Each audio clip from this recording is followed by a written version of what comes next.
ndabasuhuje. Mukomeje kudukurikirana umunsi ku munsi nuko bwije nuko bukeye. Uyu munsi twagarutse kuri ya YouTube channel yanyu twabakoreye. Uyu munsi ntabwo ari njyewe gusa, ndi kumwe n'abandi banyamakuru bagenzi banjye. Niyo mpamvu ngusaba kumva iki kiganiro kuva gitangiye kugeza kirangiye, kuko tuba twicaye tukagifatira umwanya tukagitegura bihagije. Reka bagenzi banjye babanze babibwire duhite dukomeza mu kiganiro cyacu. My name is JJX. Nitwa Ufitiyimana Regis. Yego, aba ni abanyamakuru b'inzobere twazanye bo hirya no hino. Uyu munsi tugiye kuvuga ku ntambara iri kuba hagati ya Amerika na Iran. Ese ujye wibaza ngo iyi ntambara ninde wayitsinze? Ujye wibaza ngo iyi ntambara hagati ya Amerika na Iran n'Ubushinwa ninde ubihomberamo cyane? Ibyo byose urasabwa kumva ikiganiro kuva gitangiye kugeza kirangiye, ukamenya ninde watsinze intambara ninde wayitsinzwe, ukamenya ninde wahungukiye, ukamenya n'izihe ngaruka biri kutugeraho twe nk'abaturage basanzwe. Yego, ndagusaba gukora subscribe tukagumya tukiyubakira rino channel yacu buhoro buhoro. Reka duhite dutangira. Tekereza isi yose iri mu mutuzo, hanyuma mu kanya gato ibintu ukumva byose byahindutse, ukumva indege z'intambara ziragurutse. Amakuru ku isi yose biri gutangaza, ibinyamakuru byo ku isi yose biri gutangaza ikintu kimwe. Ibyo nta kindi biri gutangaza, ni ingaruka ku baturage n'intambara ikomeje kwangiriza abaturage. Ese ujya wibaza ibyo bintu? Gumana natwe kuva dutangiye kugeza turangiye. Ni byinshi twabashyiremo mu kiganiro twabakoreye. Ni ikiganiro cy'ubwenge. Icyo usabwa utava ku murongo kuva gitangiye kugeza kirangire, ubundi wiyumvira ikiganiro cyiza twabateguriye twagifatiye umwanya uhagije. Tegereza isi iri mu mutozo, hanyuma akanya gato ibintu byose bigahinduka. Indege z'intambara zitangiye kuguruka. Amakuru ku isi yose atangira gutangaza inkuru imwe. Intambara hagati ya Amerika na Iran iratangiye. Ese ibi ni ibihuha cyangwa ni ibintu bishobora kuba vuba? Uyu munsi tugiye gukora urugendo rurerure, urugendo rutwereka ukuri kwihishe kereza isi iri mu mutuzo, hanyuma akanya gato ibintu byose bigahinduka. My name is JJX. Indege z'intambara zitangiye kuguruka. Amakuru ku isi yose agatangira gutangaza inkuru imwe. Intambara hagati ya Amerika na Iran iratangiye. Ese ibi ni ibihuha cyangwa ni ibintu bishobora kuba vuba? Uyu munsi tugiye gukora urugendo rurerure, urugendo rutwereka ukuri kwihishe inyuma y'aya makimbirane. Iyi si inkuru isanzwe ni inkuru y'inyungu, imbaraga n'ubutegetsi. Mu myaka ya kera Iran ntiyari umwanzi wa Amerika, ahubwo Amerika yari inshuti ya hafi cyane. Hari ubufatanye mu bya politiki n'ubukungu. Ariko ibintu byose byahindutse mu 1929 igihe habaga impinduramatwara ikomeye muri Iran. Ubutegetsi bushya bwahise bwamagana Amerika, bwitandukanya n'ibihugu by'i Burayi bishyira imbere ubwigenge. Icyo gihe abanyamerika bafashwe bugwate, umubano urasenyuka burundu. Kuva icyo gihe kugeza uyu munsi ibintu ntibyigeze bisubira uko byari.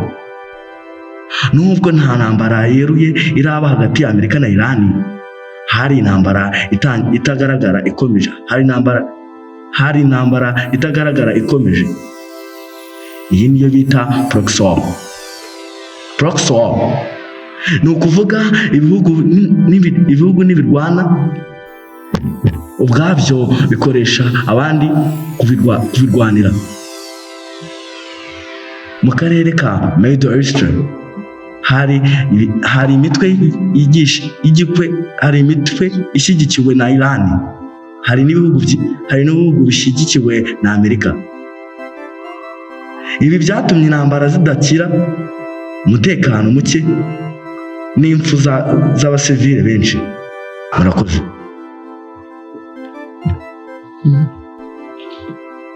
Nitwa Ufitiyimana Regis, mbahaye ikaze mu kiganiro. Mu gihe cya vuba ibintu byongeye gukomera. Amerika yohereje ingabo nyinshi mu karere Iran ikomeza kwerekana imbaraga za gisirikare. Ibitero byiyongereye mu nyanja no mu kirere, ku mbuga nkoranyambaga, amashusho y'indege z'intambara, amakuru y'ibisasu n'ibihuha byinshi. Ariko ikibazo ni iki: ni ayahe makuru y'ukuri? Ni ayahari propaganda? Abasesenguzi bavuga ko ibihugu byombi bishobora kuba birimo gutegura ibintu bikomeye mu ibanga. Kuki Amerika na Iran badacana uwaka? Buri gihugu gishaka kugira ijambo rikomeye ku isi. Middle East niho hari peteroli nyinshi cyane. Ugenzura aka karere, ugenzura ubukungu bw'isi. Amerika ntishaka ko Iran igira intwaro za nuclear. Iran yo ivuga ko ari uburenganzira bwayo. Reka dutekereze, niba intambara itangiye, ibiciro bya peteroli byazamuka cyane, ubukungu bw'isi bwahungabana, ibihugu byinshi byinjira mu ntambara. Hari n'impungenge z'uko yahinduka intambara y'isi, world war. Mu Rwanda no muri Afurika ubuzima bwahenda, ibicuruzwa bikabura, ubwikorezi bukagorana. Uyu munsi amakuru agenda vuba cyane, ariko ntabwo yose aba ari ukuri. Hari fake news, propaganda, clickbait. Ni ngombwa kugenzura amakuru mbere yo kuyemera, gukurikira ibinyamakuru byizewe. Mu by'ukuri intambara hagati y'Amerika na Iran irashoboka, ariko hari ibintu byinshi biyikumira. Ibihugu byombi bifite byinshi byatakaza, isi yose ishobora guhungabana. Icyo twavuga ni uko isi iri mu bihe by'ingenzi cyane, kandi icyo ari cyo cyose gishobora guhinduka mu kanya gato. Murakoze. Yego, nitwa Ken Easy. Uyu munsi urwego intambara ya Amerika na Iran igezeho ni hahandi ubwo bajyaga mu biganiro byanze kumvikana. Ese ujya wibaza ngo ari Amerika na Iran ni bande bari kugora abandi? Yego, Amerika ibyo ishaka bikunze umutuzo waboneka, ariko se Iran ko yari yafunguye ikirwa kugira ngo Iran yari yafunguye umuhora wa Hormuz, aribwo yasabaga Amerika ko yavana ubwato bwayo bw'intambara bwo gukumira amato yinjira muri Iran. Ubwo bwato burimo abasirikare ba Amerika bagiye gukumira amato yinjira muri Iran n'asohoka. Ubwo Amerika muri make irimo irakura ishaka gufungira Iran. Iran nayo ntiyabyemera. Abenshi mugira ngo Iran ni agahugu gato. Abenshi mwari muzi ko Iran izaca bugufi imbere ya Amerika, ati ibyo mutubwira byose turabyemera. Si uko bimeze. Amerika ahubwo yo irimo irashaka kugora Iran. Ubwo Iran yafunguraga umuhora wa Hormuz, ikavuga ati isi hose twafunguye umuhora wa Hormuz. Yego, kandi ntitwibagiwe ko mbere y'uko babafungurira umuhora wa Hormuz, Iran bakiri mu gahenge k'imicyo, nibwo yoherezaga ubwato bwayo bw'intambara, ubwato buremereye, ubwato burebure, buza mu muhora wa Hormuz burimo buratemberamo. Ese wakwibaza ngo ubwo bwato ni ukubera iki bari babwohereje? Ubwo bwato burasa nk'umutego Iran yari iteze Amerika kugira ngo irebe ngo bimeze bite. Ubwo bwato barabwohereje, abasirikare ba Amerika baraburasa, ari nabwo baburasaga, barabusaka bikomeye, babwinjiramo bagiramo imbere. Barangije Iran nibwo yahitaga ivuga ati twe twafunze umuhora wa Hormuz. Uwo muhora wa Hormuz nicyo isi yose twari tuyitegereje, ari naho hari inyungu kuri twe. Twavugaga ati ibicuruzwa biragabanuka, esansi ziraboneka, amapeteroli bigabanuka ibiciro. Ariko Donald Trump ibyo ntabyumva.